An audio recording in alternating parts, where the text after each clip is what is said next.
नमस्कार।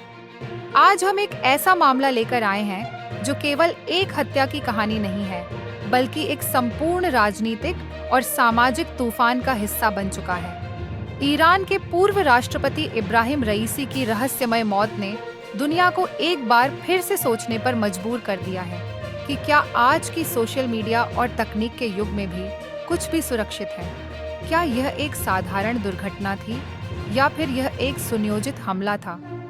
इस वीडियो में हम इस महत्वपूर्ण केस का विशेष विश्लेषण करेंगे।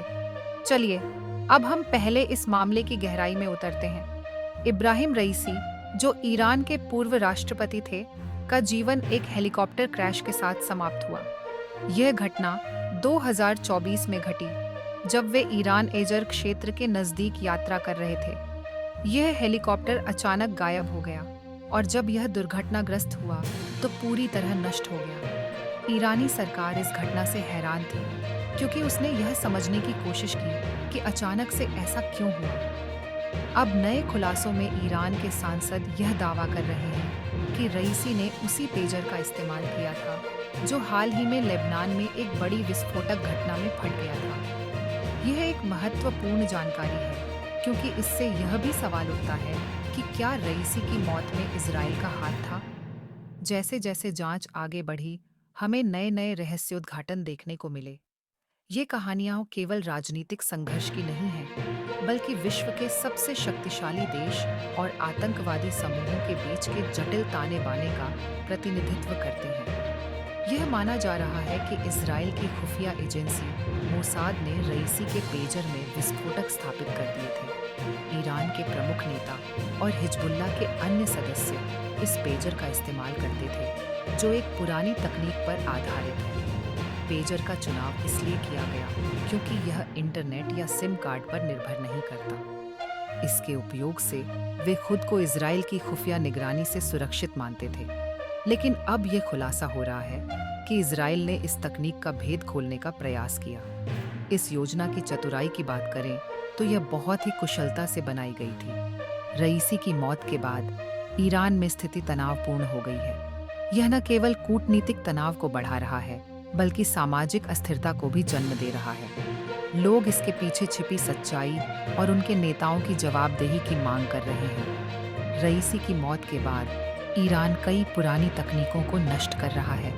क्या यह संकट दुनिया को दिखाने के लिए एक संकेत है कि इजराइल की खुफिया एजेंसियां हर स्तर पर काम कर रही हैं? हम देख रहे हैं कि हिजबुल्ला और ईरान के अन्य समूह अपने संचार के तरीके को कैसे बदलने की कोशिश कर रहे हैं। इस मामले में जनता की प्रतिक्रिया भी सुनने योग्य है। सोशल मीडिया पर हर जगह लोगों का गुस्सा और चिंता दिखाई दे रही है।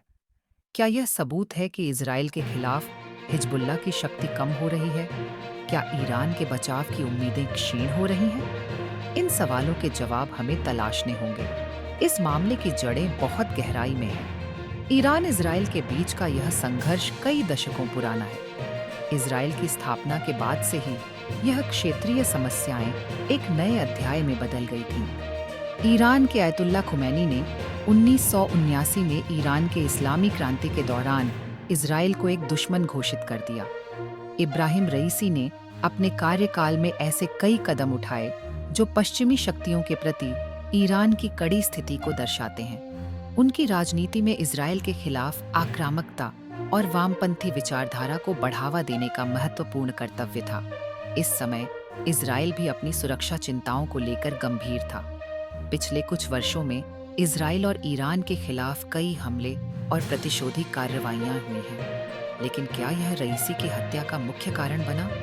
यह एक बड़ा सवाल है और हमें इसके विभिन्न पहलुओं पर गौर करने की आवश्यकता है। जैसे ही जांच आगे बढ़ रही है, हमें कई चिंताजनक तथ्य सामने आ रहे हैं। ईरानी सरकार ने इजराइल के खिलाफ एक ओपन इन्वेस्टिगेशन की शुरुआत की है। इसके साथ ही अंतर्राष्ट्रीय समुदाय भी इस मामले पर नजर रखे हुए है। क्या ईरान अपने आधिकारिक दावे की पुष्टि करेगा या यह मामला फाइलों में दबी रह जाएगा? ईरानी सांसदों के नए बयान और सीबीआई जांच की जानकारी से पता चलता है कि वे इस मामले में इजराइल को जिम्मेदार ठहराने के लिए दृढ़ हैं। क्या यह ईरान के लिए युद्ध की घोषणा की दिशा में एक कदम है? यह सब इनकी रणनीति का हिस्सा हो सकता है। बड़ी चिंता इस बात की है कि ईरान अपने नए भू सुरक्षा प्रोटोकॉल को कैसे बदलने की योजना बना रहा है।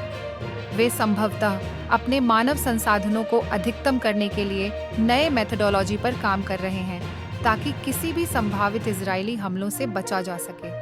यहाँ तक कि क्षेत्र के अन्य देश भी इस मामले पर अपनी प्रतिक्रिया दे रहे हैं। कई देशों ने ईरान के खिलाफ सख्त नीतियां अपनाई हैं। क्या यह सब इजराइल की जीत का संकेत है? अब यह देखना दिलचस्प होगा कि अंतर्राष्ट्रीय समुदाय इस पूरे प्रकरण पर कैसे प्रतिक्रिया करता है। अमेरिका, जो इस क्षेत्र में एक शक्ति संतुलन बनाने के लिए लगातार प्रयासरत है, क्या इस मामले में खुलकर एक पक्ष लेगा? यूरोपीय संघ और अन्य देश भी इस मामले को लेकर चिंतित हैं। क्या वे इसे ईरान के खिलाफ एक नई साजिश मानेंगे? क्या वे इस पर किसी भी तरह का दबाव बनाएंगे? इन प्रश्नों के उत्तर दीर्घकालिक परिणामों पर निर्भर करेंगे। इस महत्वपूर्ण मामले पर आपकी राय क्या है? क्या आप मानते हैं कि इजराइल के पास इस हत्या की जिम्मेदारी है? क्या ईरान एक सच्चे प्रतिकूल के रूप में उभरेगा या उसके लिए कुछ भी नहीं बचेगा? नीचे कमेंट में अपनी बात साझा करें। इसके अलावा अगर आपको यह वीडियो पसंद आया हो तो कृपया इसे लाइक करें और हमारे चैनल को सब्सक्राइब करना न भूलें। हम आपके साथ इस मामले की हर नई अपडेट साझा करते रहेंगे। आपकी विचारधाराएं हमारे लिए महत्वपूर्ण हैं और हम आशा करते हैं कि आप इस चर्चा का हिस्सा बनेंगे। यह मामला केवल इब्राहिम रईसी की हत्या की कहानी नहीं है। यह एक संपूर्ण राजनीतिक, कूटनीतिक और सामाजिक संकट का प्रमाण है। ईरान और हिजबुल्लाह के सामने जो चुनौतियां हैं, उनका सामना करना कितना कठिन होगा, इसका उत्तर ढूंढना बहुत आवश्यक है। जब न्याय, पारदर्शिता और सच्चाई की बात आती है, तो हम सभी को एक साथ खड़ा होना होगा। हमें इस बात का ध्यान रखना चाहिए कि हम जानकारी के इस अनंत महासागर में सच्चाई का प्रकाश देख सकें। धन्यवाद और याद रखें, सत्य की खोज कभी समाप्त नहीं होती।